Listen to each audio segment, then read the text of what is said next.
আসসালামু আলাইকুম সুপ্রিয় শিক্ষার্থী বন্ধুরা, এইচ একাডেমিতে তোমাদের সবাইকে স্বাগতম। আশা করি তোমরা সবাই অনেক ভালো আছো। তোমাদের সাথে আছি আমি একরাম হোসেন নাহিদ স্যার।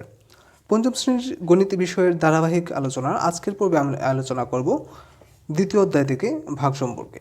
তোমরা ভাগ সম্পর্কিত বিভিন্ন সমস্যার সমাধান করে এসেছো এবং প্রাথমিক ধারণা পেয়েছো তৃতীয় এবং চতুর্থ শ্রেণীতে।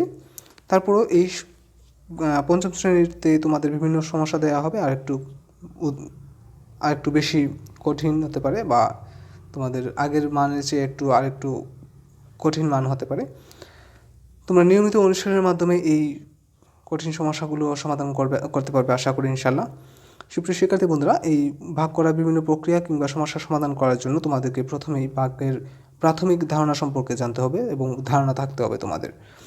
আমি ভাগ সম্পর্কিত প্রাথমিক ধারণা নিয়ে বেশ কিছুদিন আগে একটি ভিডিও আপলোড করেছি, সেখানে আমি ভাগ সম্পর্কিত বিস্তারিত আলোচনা করেছি। সেই ভিডিওটা যদি তোমরা না দেখে থাকো তাহলে এখনই দেখে আসো, আশা করি ভাগ সম্পর্কিত ধারণা পরিষ্কার হবে। তারপরও তোমাদের সুবিধার্থে এখন আমি আবার ভাগের প্রাথমিক কিছু ধারণা শুরুতেই দিচ্ছি।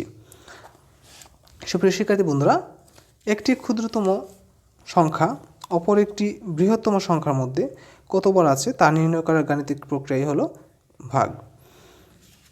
ভাগের রয়েছে চারটি অংশ, যেগুলো হচ্ছে ভাজ্য, ভাজক এবং ভাগফল আর ভাগশেষ। সুপ্রিয় শিক্ষার্থী বন্ধুরা, ভাজক হচ্ছে যে এমন সংখ্যা যেটাকে ভাগ করা হয়। আমরা যে সংখ্যাটাকে ভাগ করি সেই সংখ্যাটাই হচ্ছে ভাজ্য, আর ভাজক হচ্ছে সেই সংখ্যা যে সংখ্যা দ্বারা আমরা ভাজ্যকে ভাগ করি, এবং ভাগ করার পর আমরা যে ফলাফল পাই সেটি হচ্ছে ভাগফল। আবার অনেক সময় দেখা যায় ভাগশেষ থাকে, অর্থাৎ এমন একটি সংখ্যা থাকে যেটাকে আর ভাগ করা যাচ্ছে না, সেই সংখ্যাটি হচ্ছে ভাগশেষ। তোমরা এই চিত্রটি একটু দেখলে বুঝতে পারবে। এখানে 4 দ্বারা 9কে ভাগ করা হচ্ছে, এই 4 হচ্ছে ভাজক, এবং যে সংখ্যাটি ভাগ করা হচ্ছে অর্থাৎ 9 হচ্ছে ভাজ্য, এবং 4 দুগুণে 8, এখানে এই যে 2, সেই 2টা হচ্ছে ভাগফল। আবার ভাগ করার পর 4 দুগুণে 8 বিয়োগ করে 1 থাকে, যে 1কে 4 দ্বারা আর ভাগ করা সম্ভব হচ্ছে না, তাই 1 হচ্ছে ভাগশেষ। তাহলে আমরা বুঝতে পারলাম ভাগের রয়েছে 4টি অংশ: ভাজ্য, ভাজক, ভাগফল এবং ভাগশেষ।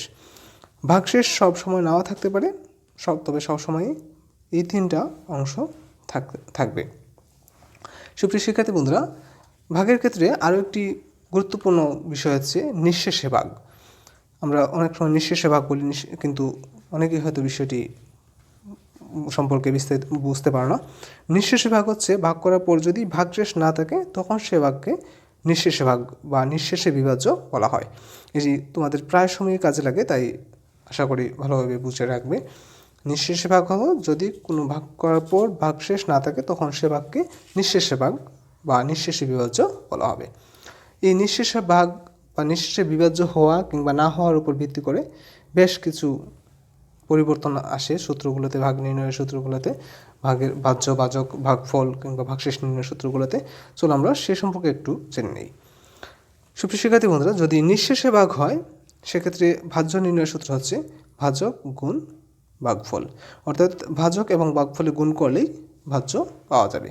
কিন্তু যদি নিঃশেষে ভাগ না হয় সেক্ষেত্রে দেখো, নিঃশেষে ভাগ না হলে ভাজ্য সমান হবে ভাজক গুণ ভাগফল যোগ ভাগশেষ, অর্থাৎ নিঃশেষে ভাগ না, তার মানে এখানে ভাগশেষ আছে, তাই ভাজ্য নির্ণয়ের জন্য ভাজক গুণ ভাগফল যোগ ভাগশেষ। এবং নিঃশেষে ভাগ হলে সেক্ষেত্রে সূত্রটা পরিবর্তন হবে ভাজ্য সমান ভাজক গুণ ভাগফল। এই দুটি সূত্র তোমরা ভালো করে মনে রাখবে, যে নিঃশেষে ভাগ হলে কীরকম হবে এবং নিঃশেষে ভাগ যদি না হয় তখন কীরকম হবে। সুপ্রিয় শিক্ষার্থী বন্ধু, একটু মনোযোগের সাথে দেখো। নিঃশেষে ভাগ হলে একরকম, নিঃশেষে ভাগ না হলে আরেক রকম। একটি সূত্র গেলো, তারপর রয়েছে আমাদের ভাজক নির্ণয়ের সূত্র, সেটিও নিঃশেষে ভাগ হওয়া কিংবা না হওয়ার উপর ভিত্তি করে 2 রকম।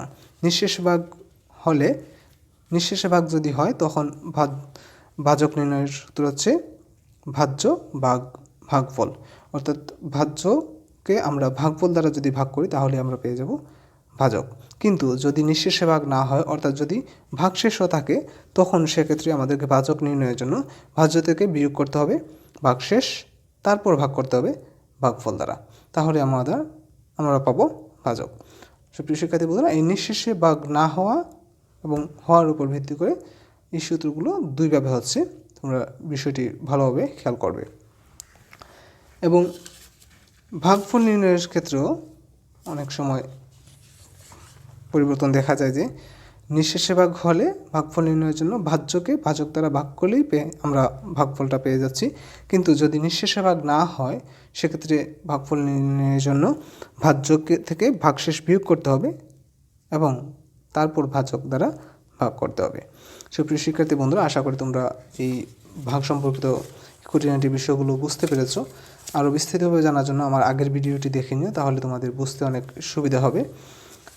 সুপ্রিয় শিক্ষার্থী বন্ধুরা, তোমাদের এখানে একটি চমৎকার একটা বিষয় উল্লেখ করা আছে যে ভাগশেষ ক্ষুদ্রতর ভাজক, অর্থাৎ ভাগশেষ সবসময় ভাজকের চেয়ে ছোটো হবে, কারণ ভাগশেষ এমন একটা সংখ্যা হবে যেটাকে ভাজক দ্বারা আর ভাগ করা যাচ্ছে না, অর্থাৎ ছোটো যখন হবে তখনই কেবল ভাগ করা যাবে না।